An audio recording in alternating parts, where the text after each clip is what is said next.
Welcome to How Not to DM. I'm your host, Derek.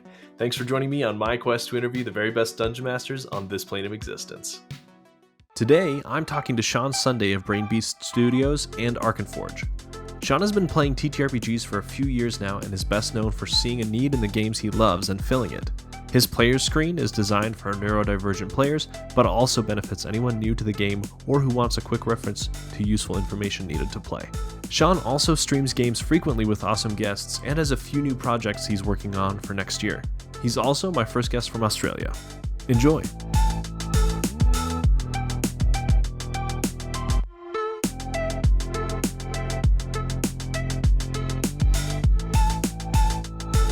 I kind of got into D&D the long way around. I started playing like Baldur's Gate and Icewind Dale and Neverwinter Nights and reading all the Forgotten Realms books when I was a teenager without actually realizing that they were anything to do with Dungeons and Dragons. My brother-in-law gave me his copy of Hero Quest from when he was a kid, and I started playing that with all my friends. And then fast forward to like 10, 15 years later, I've lost that. I buy a new copy for my birthday and start playing that with my partner and their friends. And I discover paper minis. And I'm like, hey, I want to make some of those. Those are cool. And so I start designing some, and then I start getting them 3D modeled with Hero Quest bases so I can print them out and start making my own custom Hero Quest minis. And then the D&D community started noticing them. I was like, D&D, I'm not sure about that. With my ADHD, it looks a bit like it might be a stress for me. Ignored it for a while, and then as more D&D people started getting in, I was like, hey, one of my friends in the community is running a show. Let me have a look at this. Okay, this doesn't actually seem that hectic. All right, let's go get a starter kit. And so I got the starter kit and started playing with my partner and our friend Phil, and the rest was history. And that was in about 2018. Actually, this time, 2018, was when I went and bought that starter kit. It's funny that you mentioned Baldur's Gate. I've actually had quite a few guests say that that's kind of how they got into the game as well. So I don't think your story is an uncommon one. I think that a lot of people kind of got into those medias first before they started playing themselves. But it's kind of amazing the impact that they've had on so many different people to kind of get into the hobby, not later in life, but you know, a few years on. So yeah. Yeah, and that's what I mean. Like, those books fueled my interest in fantasy and writing, and it really informs the kind of comics that I like to read and write. And then when I started playing, and I realized, like, yeah, now I can play in that world. Forgotten Realms is still like, I've looked at other settings and I've played things from other settings, but Forgotten Realms is always going to have a special place in my heart. Yeah. So you started in 2018. You started playing. Did you start as the DM? Yes. The first game you mentioned, Heroes Quest, that's also a TTRPG, right? Yeah, it's sort of baby's first D&D, because it is a TTRPG, but it's like board gamed. And the quests only take a couple of hours to play each and stuff like that. So it's a really good like gateway drug to D&D, because it's not much difference to go from Hero Quest to the D&D board games to full-on D&D. Did they have a similar concept of someone who's running the game and then the rest of the people are players? Yeah. And did you find yourself running a lot of those games as well? Oh, I loved running Hero Quest. It was, especially because it was so streamlined compared to D&D. Like, I could really sit down and find extra ways to throw things in and really mess with my players. I made a few standard quests and just swapped out a few doors for mimics in one game, and they were terrified to open any doors for hours. Classic. You said you bought the starter kit in 2018, so tell us what that first experience was like running the game yourself. It was interesting. Like, there was a lot of fumbles and, not knowing the rules and pulling books out and looking stuff up at the table and stuff for a while, but we had a good time. Like, my partner has become essentially, if you've watched any Dimension 20 shows, you'll hear how much Brennan gushes about Emily Axford. Robin is my Emily Axford. They don't know the rules as much as anybody else that I've played with, but the rules that they do know and the choices that they make as a character just fill me with joy. Sometimes they throw me for a complete loop, like the time I had to improvise a discussion about consent between their character and a Nothic, and now they're best friends with Kevin the Nothic. It was amazing. Yeah, anyone familiar with that encounter knows it kind of leaves it up to the DM's discretion, right? To how to treat how the Nothic's going to act. So Yeah. that being the course of action Robin chose to make, I'm sure made you I can see how it'd be very disorienting. Yeah, I was all set for a combat encounter, and they ended up resolving it with hugs, giving them a name, and becoming buddies, and used the Nothic to look after the prisoners when they took some of the bugbears prisoner. And then we were just like, hey, we don't want anyone to use this hideout anymore after we're done here. How about we send you some meat every month, and you make sure nobody else moves in? This is something I love about published adventures that a lot of people have played through is no one does it the same way, right? Right? So, Yeah. yeah. All right, so the thing I love to ask people, the whole premise of the show is, what are some of the worst mistakes that you've made as a DM, and what lessons have you learned from these mistakes? Well, the biggest one I can tell anyone is if you are looking at running an online game, whether that's a streamed game or just a personal game, make sure you've got a network cable attached to your computer.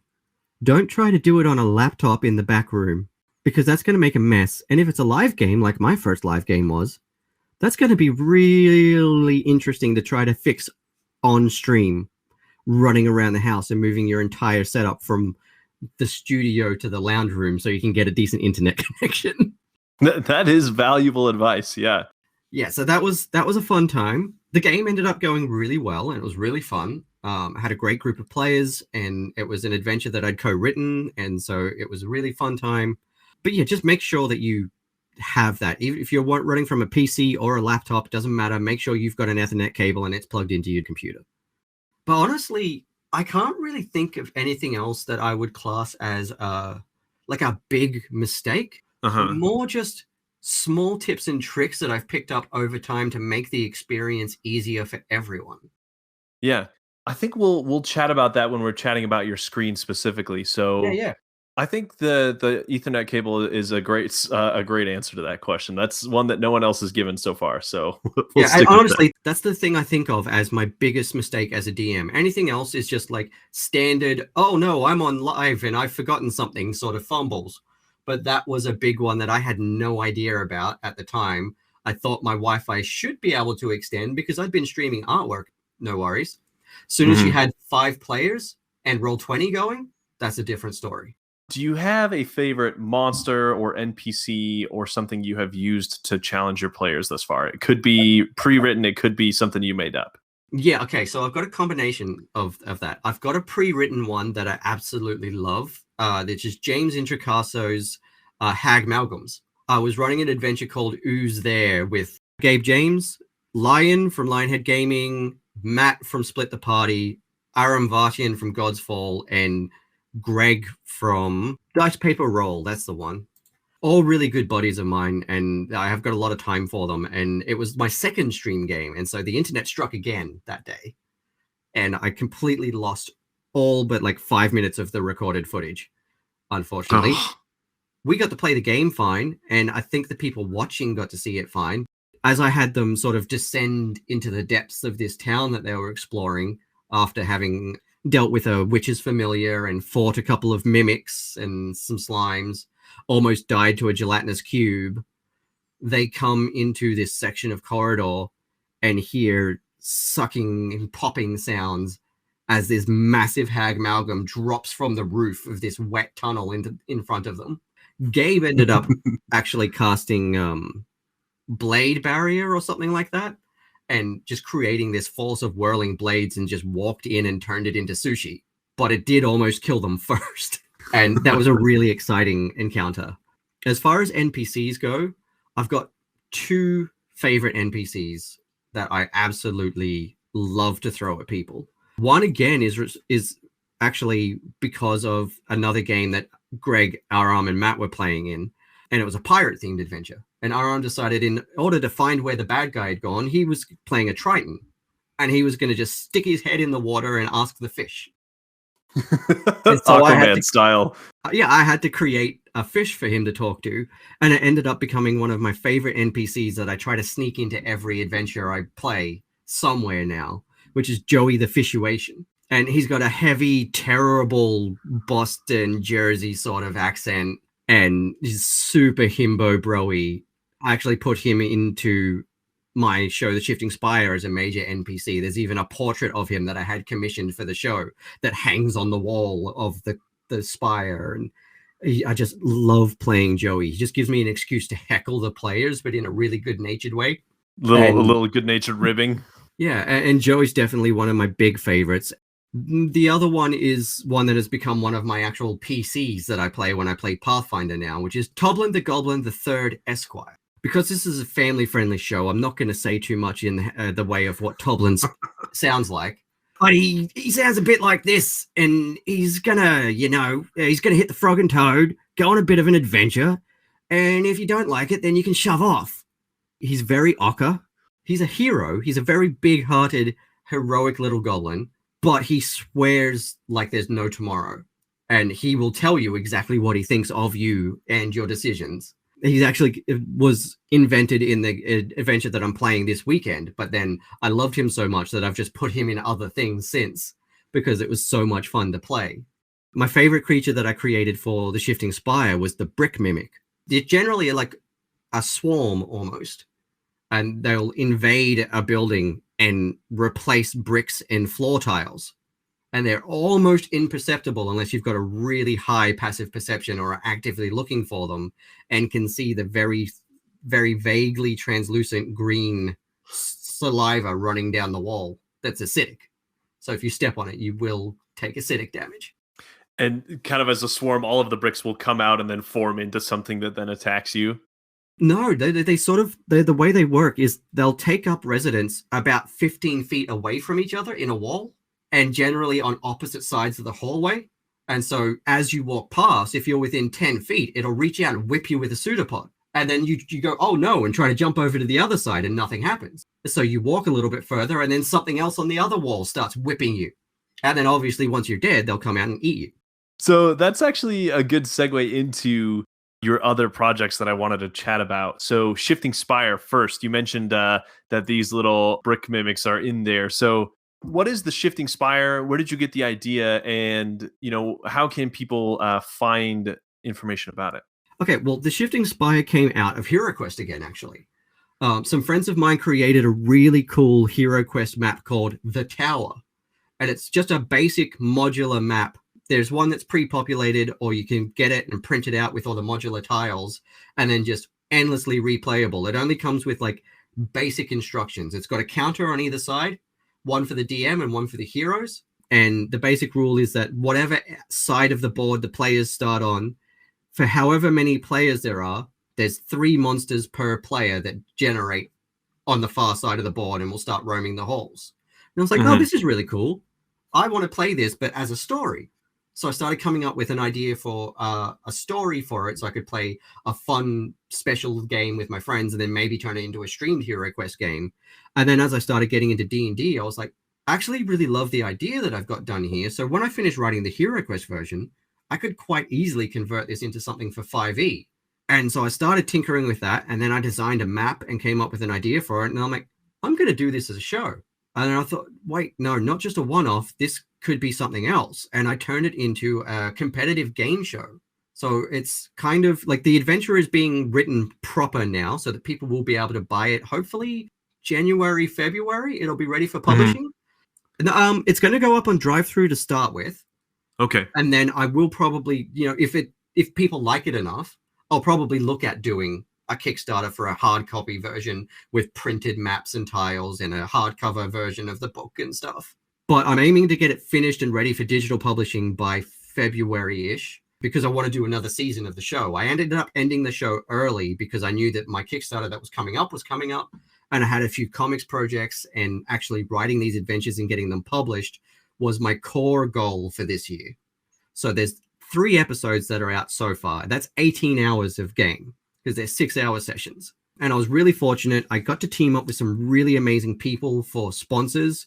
So Arkenforge, where I work now, sponsored me a copy of their software so I could use it for making the maps and running the show, which worked out really well for me because running a show like that with ADHD, I don't want to run the risk of players accidentally moving their token somewhere I'm not ready for them to move it yet and uncovering a secret. So I was able to keep control of all the tokens. The core of the game itself is it's D&D meets Takeshi's Castle. So there's a mix of like genuinely horrific and paranoia inducing encounters where the players could very well die immediately. But then there's also just a bunch of silly crap that if it could still kill them, but only if they make a really bad decision or roll terribly, which the second team through did on the rolling log challenge. So they came around a hallway, and suddenly in the length of this hallway, there's no floor. There's just a bunch of big logs all the way along. And now they decided that they would pick up their rogue, who was quite small, and try to toss him across to the other side. Yeah. And I was like, okay, but if you're going to do that, you need to do two things. You're going to roll me a strength check and a dexterity check. And if you fail the dexterity check, I'm going to tell you what happens. And so they rolled really high, like an 18 on strength. And I think they rolled a nat 1 on dex. And so they threw him really far, straight up. Spikes? No. Bounced off the roof, landed on the rolling logs, and was just buffeted down the hallway, tossing and bouncing and turning and taking, bludgeoning damage for every 10 feet or so that he was getting rolled along these logs. And then, as they were starting to make their other plans and deciding if they were going to throw more people over, I had mercy. And I was like, hey, everybody roll me a perception check. And one of them did roll really high. And I was like, oh, so you, out of the corner of your eye, notice a little glint next to the torch on the wall beside you. And you can see that there's a little chain with a ring on the end of it coming out of the base of this torch. And he pulled on it, and floor came slotting out and covered the logs, and they could safely walk across. They'd been standing next to this chain for 20 minutes trying to figure out how to get across the logs, and none of them had thought to investigate the torch. Sometimes puzzles you think are going to be obvious and then they aren't. And sometimes you think that they're going to be really hard and then they get them right away. Yep. It's funny how that works. The amount of times that parties have done that and spent just a lot of time on something you didn't plan for happens all the time. You mentioned Arkenforge, that you were using that for the game that you've been playing. So tell us a little bit about Arkenforge and what your job is there and what it's all about. Arkenforge is a cartographer / VTT. The VTT functions in Arkenforge currently have been designed to be focused on in-person play using like digital tables. So you can, as a DM, you run the game from your laptop connected to your screen table. Everyone can put their real minis and tokens and stuff on there if you want, but you've got all the animated effects and maps and traps and all that sort of stuff happening on that table. I like it for online play for stream games because of that fact, that because it's designed for in-person play like that, the DM controls everything on the table at this point. Players don't have a client to log in and do that. That's something that's being added in for more online play. We're actually developing a player's toolkit. The map making and game running thing is called the Master's Toolkit, and it has different modules in it. The cartographer, the encyclopedia, soundscape, etc. And we're working on a player's toolkit app that's in development that'll allow the players to log in and control their tokens on the table themselves as well, so that we can have that online functionality as well. My favorite thing about it is that for online play, for people who do want their players to have control of their tokens and stuff like that, like it's a very, very powerful map making tool. And that's what got me into it. And I reached out to them and said, hey, I'm doing this thing. I want to use this. Do you want to get involved and partner up and sponsor it somehow? And so they gave me a copy of the software, and each of the people that played got a basic copy of the software and the essentials assets. So that was just for playing. They got a free copy of the software and the basic assets. And then the winning team, every member of the team got the complete bundle, the full copy of the software and all of the assets that we've currently released, which is like $100 per person, 100 US too. So that's like 180 Australian. And so I was like, that's amazing. Thank you so much. And so obviously, this year when they turned around and said, hey, we're looking for someone to do marketing. Do you want a job? Yes. Please let me hype this product that I'm such a big fan of.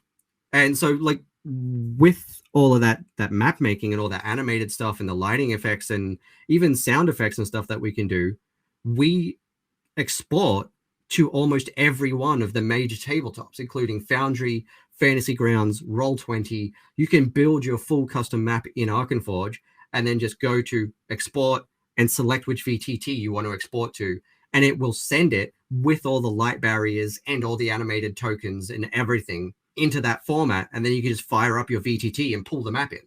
Nice. That's very useful. That's cool that they, number one, were so willing to help you out when you're planning on your game. And then number two, that led to a job. You never know what connections you're going to make.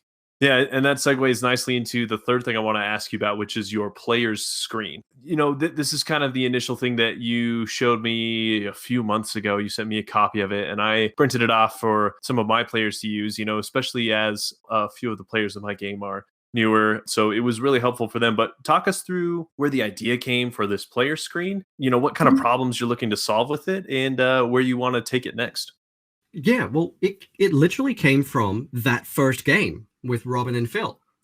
I've got ADHD, and I don't know if you know a lot about ADHD, but for anyone listening that doesn't, ADHD, autism, and other neurodiversities like that, one of the symptoms that we commonly share is short-term memory issues. ADHD specifically comes with a really annoying one.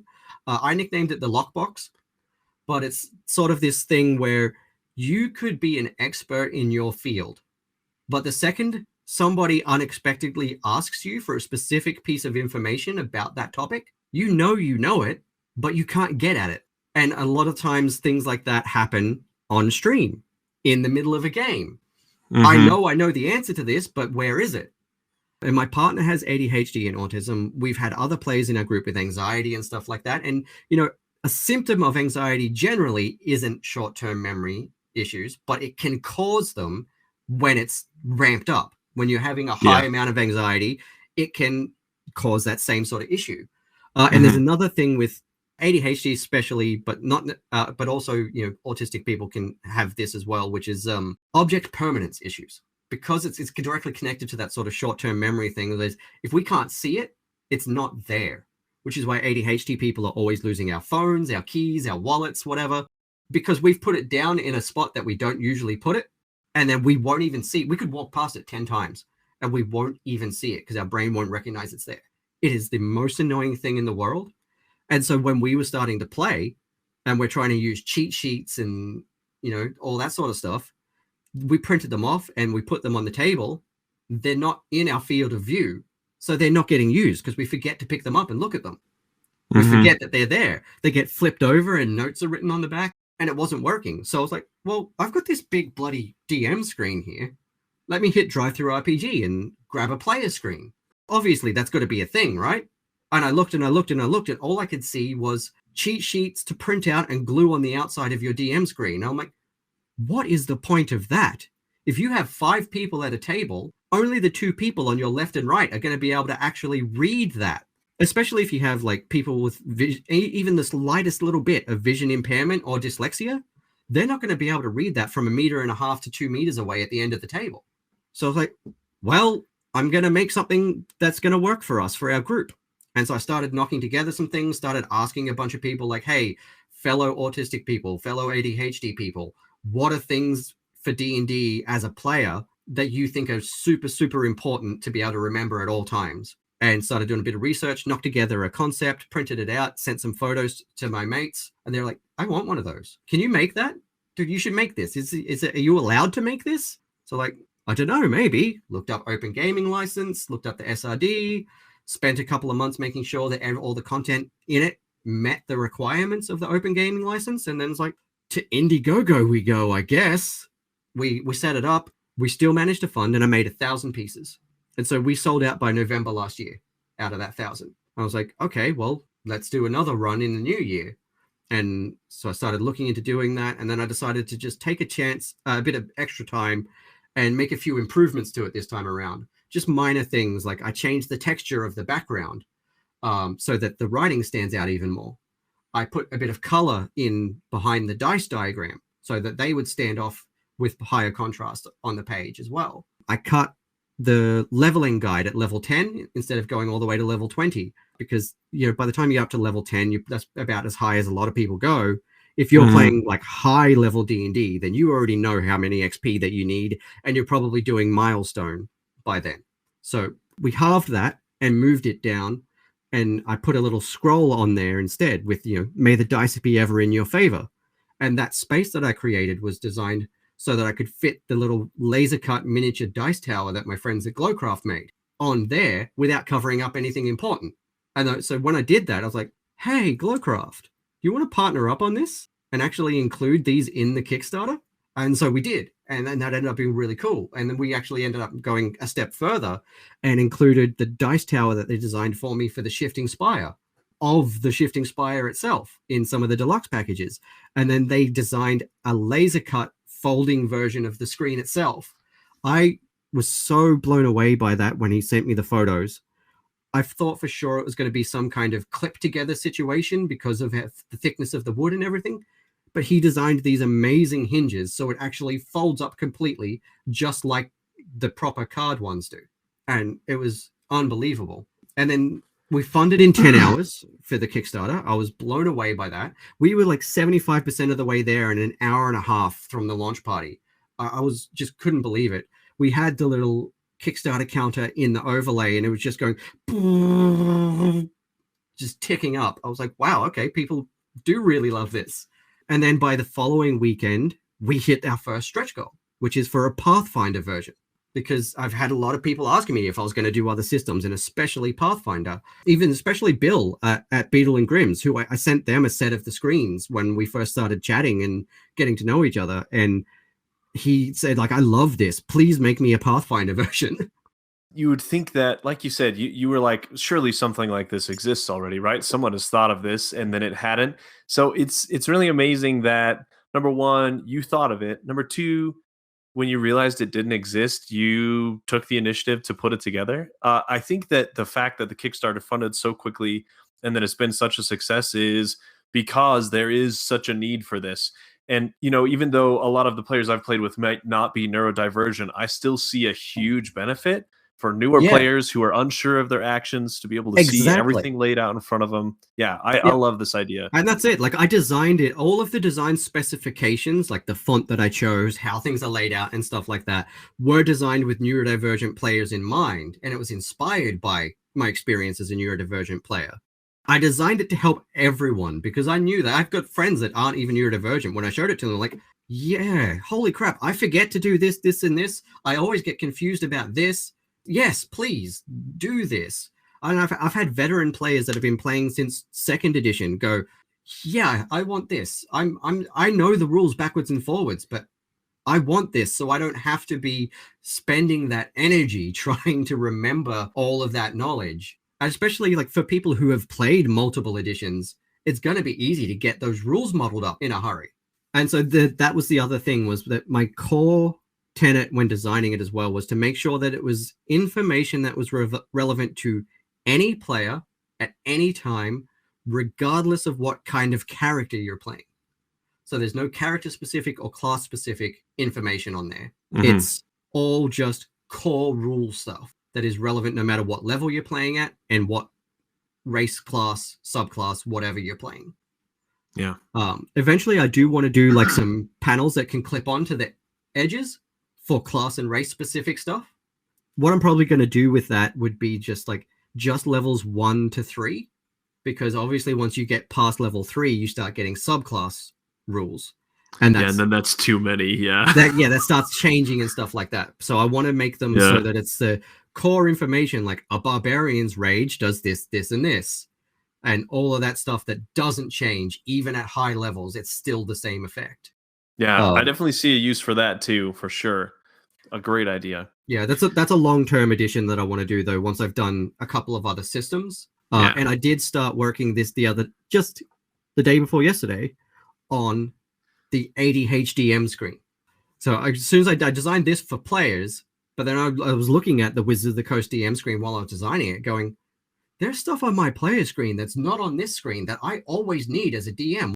And there's so much art and little swirly bits and all this sort of stuff on it. It looks amazing, but I can't find what I need when I need it, because all of that visual information is confusing and distracting to my ADHD brain. So I'm going to make a version that is as clean and crisp and clearly laid out as the player screen, but with more information specific to DMs. What are your parting words of wisdom and encouragement for new and aspiring DMs, and then also people who want to create something in the TTRPG space or even the comic space, that kind of thing? For DMs, it's just try it. Seriously, just try it. Don't stress. We all mess up the rules at first. We all forget how things work. The focus is on just facilitating a fun story and a fun game with your friends. Don't worry about being perfect. But my core thing, especially for other neurodivergent DMs, is if you try it that first time and you're like, cool, I like this, I want to keep doing this, that is when you need to do a few things to make your life easier. And this is advice that can cost you money, but doesn't have to. There are free versions of everything available as well, but they are limited because they only meet the SRD and OGL requirements. Is get yourself spell cards so that you can quick reference spells that your players have. Like if your players have all got different classes and they have specific spells, and you're going to have spell casting monsters and NPCs, get spell cards and pre-prep them ahead of time. If you know that you're playing with these 4 players every game for this game, bundle up those spells so that you can reference them in a hurry if your player can't for some reason, so that you can help everyone out. Ideally, players will memorize as much of their stuff as they can, but new players, even older players, but especially neurodivergent players, aren't always going to be able to do that because our brains don't work the same way. We will forget stuff. We will leave stuff at home by accident. We'll try our hardest to memorize everything ahead of time. Be patient. Don't expect your player to be ready to go immediately with a fully laid out plan of attack on their turn. Because again, when it comes to neurodivergent people, we could have spent 15 minutes watching everybody else and planning our turn. And then as soon as you ask us to go, the lockbox happens. And that entire 15 minutes of planning is gone. And also, the entire past 15 minutes of the game is gone. It's not that we haven't been paying attention, but it's gone. We can't remember what just happened. So if a player asks you, oh, sorry, what just happened? Just give them a quick recap. Don't begrudge it. Don't be resentful. It's not necessarily, most of the time, I find 85% of the time at least, when a player asks you a question like that, it's not because they haven't been paying attention. It's because something has gone on in their brain and they've lost the information for some reason. And you don't know. I've had so many DMs go, well, none of my players are neurodivergent. In the same breath of explaining my player does this, and this, which are all clear neurodivergent traits. It's like, your player might not know they're neurodivergent. There are so many undiagnosed people out there because, one, the media doesn't show information about neurodiversity very well or accurately. It's really hard to get a diagnosis, and it presents differently from AMAB to AFAB people. So your players might not even know that they have a neurodivergent condition. So just treat everyone as if that could be happening, and you're going to find you have a kinder, calmer, more engaged and happy time for everyone involved. I treat everyone at my table as if they're neurodivergent when it comes to those things. I don't assume that somebody is on their phone because they don't want to play and they're not enjoying the game. I assume that they're probably stimming or maybe looking up some information to plan their next turn. If they've forgotten something and they need to ask for a quick recap, I just give it. I should be like, yeah, so here's a dynamic and interesting little recap of what just happened and what do you want to do now?